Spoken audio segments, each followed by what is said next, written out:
7 एटमी ताकतों में शामिल है। पाकिस्तान मुस्लिम उम्मा की एक बहुत बड़ी कुव्वत है।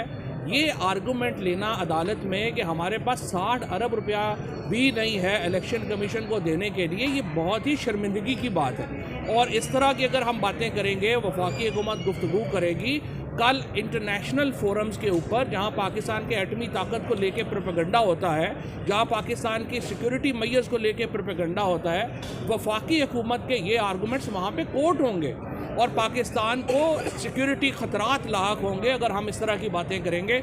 और जज साहब ने भी इसको एक्नॉलेज किया, उन्होंने कहा कि जो हमारे गुफ्तगू है वो बड़ी केयरफुल होनी चाहिए और इंटरनेशनली हमें अपने आप को इस तरह से बैंकरप्ट साबित नहीं जो है करना चाहिए। बाकी सीधी तीसरा आर्गूमेंट उनका ये है कि नेशनल असम्बली और सूबाई असम्बली के इलेक्शन इकट्ठे होने चाहिए।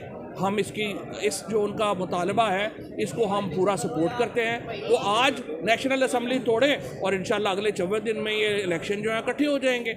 सिर्फ सवाल ये है कि आप इलेक्शनों से तो भाग नहीं सकते, सिर्फ फैसला आपने ये करना है कि आपने मुल्क में 90 दिन में इलेक्शन करा के जमहूरियत बहाल रखनी है या 90 दिन से आगे जाके जनरल ज़ियाउल हक़ का आपने पाकिस्तान को दोबारा जो है वो मार्शल लॉ बाकियात में देना। तीसरा कोई सवाल इसके सामने नहीं है और इंशाल्लाह जमहूरियत जीतेगी और 90 दिनों में इलेक्शन होंगे। अली साहब।